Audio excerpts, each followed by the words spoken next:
যে শিক্ষাটা ধ্বংস করলে কেন, স্বাস্থ্যটা ধ্বংস করলে কেন, খাদ্যমন্ত্রী জেলে কেন, লক্ষ্মীর ভান্ডারের টাকা কি মমতা ব্যানার্জির আঁচল থেকে আসে না তার ভাইপোর পকেট থেকে আসে, কোথা থেকে আসে, এই প্রশ্নগুলো করবেন। তোমার মুখ্যমন্ত্রী, যাকে আমরা আর মুখ্যমন্ত্রী বলে মানি না, আমি তো মানিই না, কিভাবে বলতে পারেন যে ভারতবর্ষের বিচার ব্যবস্থা নাকি বিজেপির বিচার ব্যবস্থা? কাল তিনি এই কথা বলেছেন, আপনারা নিশ্চয়ই সেই বক্তৃতার ক্লিপিং আপনাদের কাছে এসে পৌঁছেছে।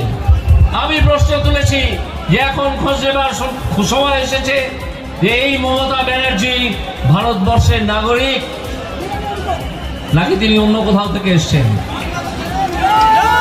কোথা থেকে এসেছেন তিনি রোহিঙ্গা নন তো? এই প্রশ্ন আজ আমাদের তুলতে হবে। তুমি জেনে রাখো, তোমাকে নাক্ষর দিয়ে এই অভিযোগ ভারতবর্ষের বিচার ব্যবস্থা সম্বন্ধে আমি গর্বিত যে বিচার ব্যবস্থায় আমাকে ইনক্লুড করা হয়েছিল। ভারত সরকার এবং সুপ্রিম কোর্ট যাকে ইনক্লুড করেছিল সে এই বিচার ব্যবস্থা সম্বন্ধে অত্যন্ত গর্বিত। ভারতবর্ষের মধ্যে মানুষ গর্বিত। অনেক ধরনের রায় অনেক সরকারের বিরুদ্ধে, অনেক রাজনৈতিক দলের বিরুদ্ধে যায়। তার জন্য ভারতবর্ষের বিচার ব্যবস্থাকে বলা হয়, কেউ বলেছে কোনোদিন যে এই বিচার ব্যবস্থা হচ্ছে বিজেপির বিচার ব্যবস্থা? যদি বিজেপির বিচার ব্যবস্থাই হবে তাহলে ইলেকশন বন্ড কিভাবে সুপ্রিম কোর্ট সেটিসাইড করলো?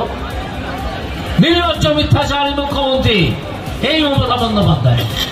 তিনি মনে রাখবেন, আর বাংলার মুখ্যমন্ত্রী থাকার যোগ্যতা তার নেই। তাকে আমি ব্যক্তিগতভাবে আর মুখ্যমন্ত্রী বলে সম্বোধন করি না, আমি তাকে মমতা ব্যানার্জি বলি। এবং আমি আপনাদের কাছে আবেদন জানাবো যে এই মমতা ব্যানার্জিকে আর মুখ্যমন্ত্রী হিসেবে সম্বোধন করবেন না, তাকে মমতা ব্যানার্জি বলবেন।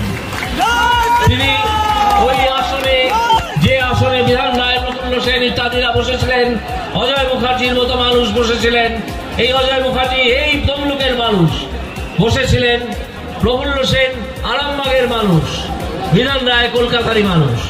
এরা যারা বসেছিলেন সেই আসনে বসার যোগ্যতা তুমি, জোচ্চোর একটা দলের প্রধান, তোমার সেই ক্ষমতা নেই।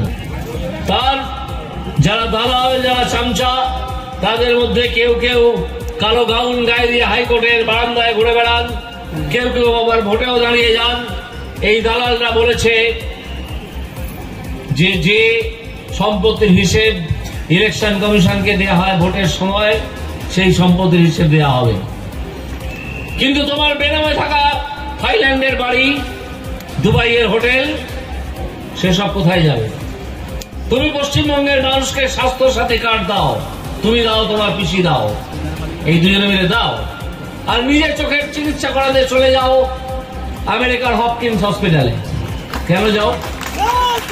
তাহলে পশ্চিমবঙ্গের চিকিৎসা ব্যবস্থাকে এইরকম জায়গায় তোমরা নিয়ে এসেছো যার উপর তোমার নিজেরই আস্থা নেই। তুমি নিজের চিকিৎসার জন্য চলে যাবে আমেরিকায় বা লন্ডনে, আর পশ্চিমবঙ্গের যারা সাধারণ মানুষ তাদের জন্য রেখে দেবে শুধু পশ্চিমবঙ্গের ধ্বংস হয়ে যাওয়া স্বাস্থ্য ব্যবস্থা। আপনাদের নিশ্চয়ই এই অভিজ্ঞতা অনেকের হয়েছে যে কোন সরকারি হসপিটালে গিয়ে মুমূর্ষ রোগীকে নিয়ে যদি একটা ট্রলির খোঁজ করেন, একটা ট্রলির তোলাবাজির টাকা হচ্ছে 300 টাকা। আপনি একটি দালালের হাতে খুঁজে দেবেন, যে দালাল তৃণমূলের সদস্য, আপনারা খোঁজ দিলেই জানতে পারবেন, তার মুখ অনেকে চেনেন এলাকার মানুষেরা, তখনই তো আপনি একটা ট্রলি পেয়ে যাবেন। যখনই আপনি 7,000 টাকা দেবেন তখন আপনি একটা ফ্রি বেড পাবেন। এর নাম নাকি ফ্রি বেড।